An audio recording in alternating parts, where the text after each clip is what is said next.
All right, welcome to today's episode of Infinite Nerd Prompts. I'm your host, Royal Flesh, and today we have our prompt to write a story that ends with the phrase, "and that was my worst nightmare." To get us started today, we're going to go with Ocean Crest. As I sat at the computer with the blank document open in front of me, I could see a message pop up on Discord. Is everyone ready? Fuck. I haven't written a single thing. This is my worst nightmare. Yes, it was. It's all of our worst nightmares. That old writer's block. Next, we have my writing prompt here. My world's coming apart at the seams. The dead are rising back up like every zombie movie ever. Your family members that stayed behind to buy you time are now trying to come for you. It's awful. But even worse than all that, here I am, hidden in an underground drainage tunnel with the Risen coming for me. My weapon's just sitting there, right out of reach, and I refuse to grab it because there's a huge spider on top of it. I hate this. This is literally my worst nightmare. And up next we have our presentation from Nerdy Cephalopod. Why are we doing this again? Happy can only let out with pain and exhaustion in his voice as he dodges an arrow flying by his head. Because Hrothgar decided to spend all of our earnings from our descent into Avernus on what he calls the Slamaceum, and now we have no more money to support our constant expansion. Before she can finish her just complaints, Nixie smites an undead shambling her way. These are the two de facto leaders of the group known across the land as Riches and Bitches. The party has grown large since their descent to Avernus. So many faces now grace their once small party. But right now, there are the memorable Kovacs raising an undead to take a blow for him, little Lee with her fists of fury pummeling an undead. Then at last, what can be considered to be the bane of this poor party, diving from a broken pillar into a crowd of undead, is Hrothgar. The reason why the party has ventured forth and are currently neck deep in an undead is because they have been offered a substantial reward to take out a lich dragon that has been wreaking havoc to the local populace. And luck would have it, the party was told that near his lair is the very item that can end the evil scourge's life. After many hours of perilous traveling and many battles with undead warriors, our group have finally reached their bounty, an ornate gold box containing a scroll and an elegant wand with a massive ruby shaped like a big old heart.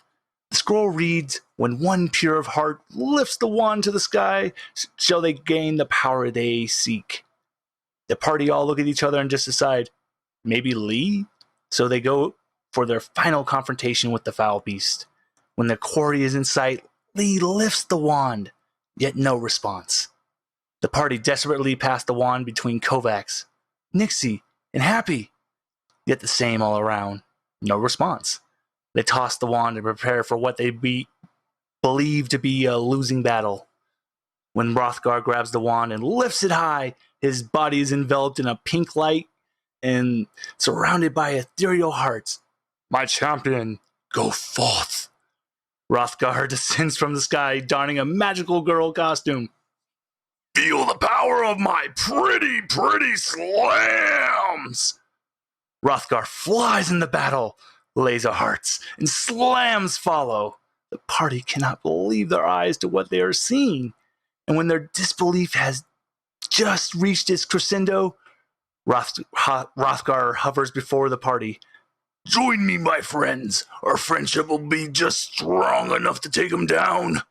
Hrothgar points the wand at the party, and they all don the same magical girl costume and all shudder with embarrassment and hastily fly to follow Hrothgar.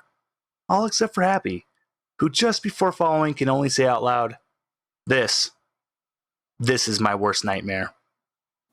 That's a big mood there, Happy.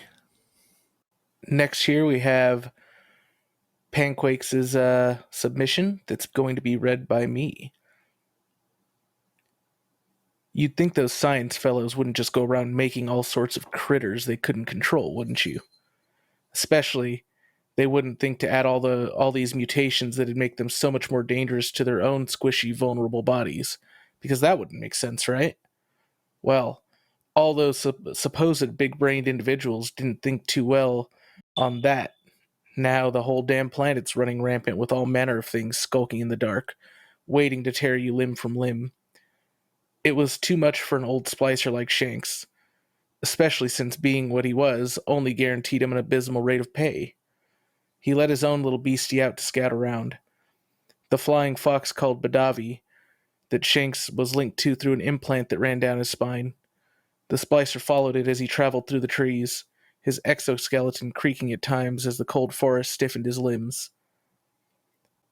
It wasn't long before his flying friend shared its sight, vague outlines of green and a sea of red, as it looked like a group of hunters got mauled apart trying to take down a beast that they were nowhere near prepared for. Badavi quickly alerted Shanks as it had found the beast. With a short whistle from him, the flying fox swooped down to begin to tear out pieces of flesh from between its armored plates. The old hunter noticed that the monster was cornering something, a cowering girl who looked like she was dressed up to entertain a kid rather than for combat. Shanks narrowed his eyes as he saw a collar strapped around the girl's neck, glowing red as it kept her locked up, likely due to the death of her team. Another splicer, though one that never got the chance at clawing their way to freedom. As his companion distracted the beast, he moved down to the girl, clamping a device on the collar that was currently gripped tight around her throat. She sucked in air as it gave her breathing room, ears visibly shifting flat underneath her hood as she was likely expecting a bullet more than a helping hand. But they had no time to think about it, as more of those extra dangerous monsters arrived, soon finding themselves back to back as the younger splicer had managed to scavenge a sniper rifle left behind by one of the corpses. Shanks sighed heavily, his shotgun at the ready. Well, this is a nightmare. Well, hopefully Shanks can get himself out of that situation. Closing us out for the night, we have Int's very own Tricky Dick.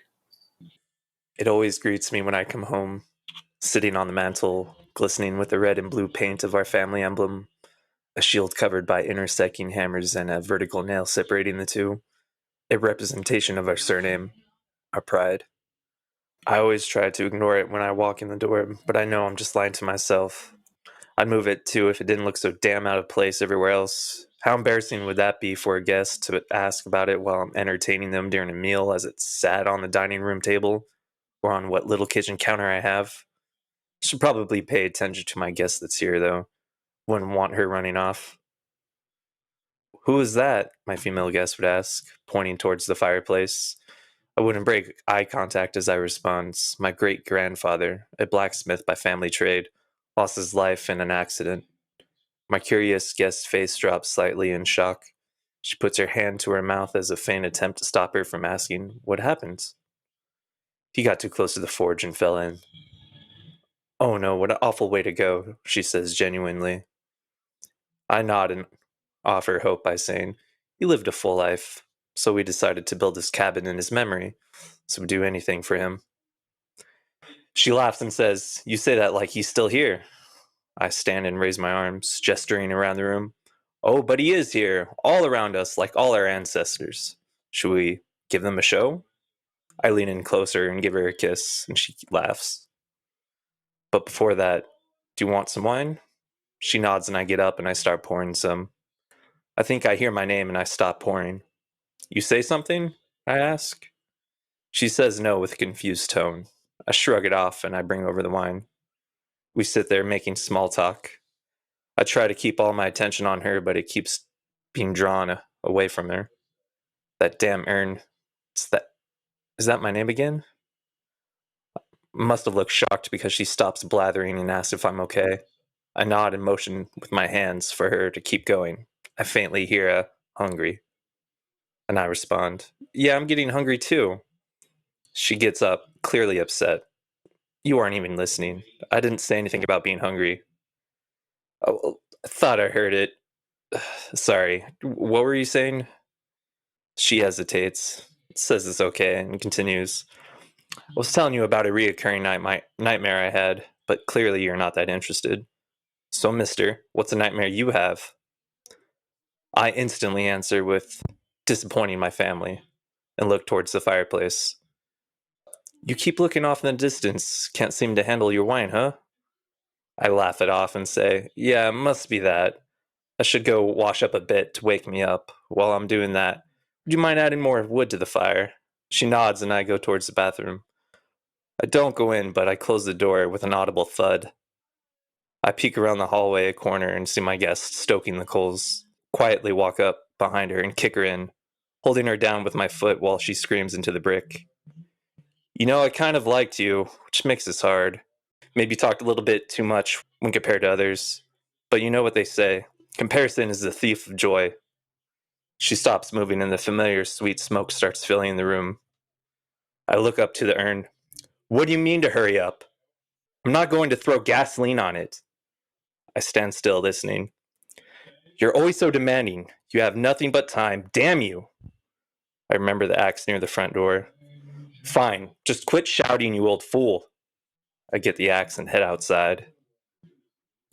I start swinging at the remains in the inside of the fireplace.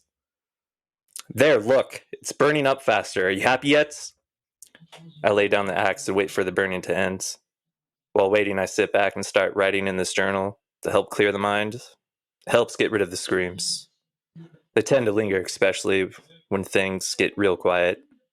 I should probably listen to the old man and stay out of my head. Still can't help but think of my latest guest asked me, what's a nightmare I have? Probably the one where someone finds this notebook and reads all the other accounts of my hostings. All of that effort just to get my grandfather happy. Speaking of which, looks like the fire's dying down. Time to feed him. As I'm scooping up her ashes into the urn, I can't help but feel envious of the wood for not having to die alone. That is my nightmare. Well, that got a little dark. All right, well, that's it for this week, ladies and gentlemen. That's been another broadcast of the Infinite Nerd Prompts. Catch us next week with our new writing prompt during our podcast. We can't wait for it. Hope you can't either. See you next time.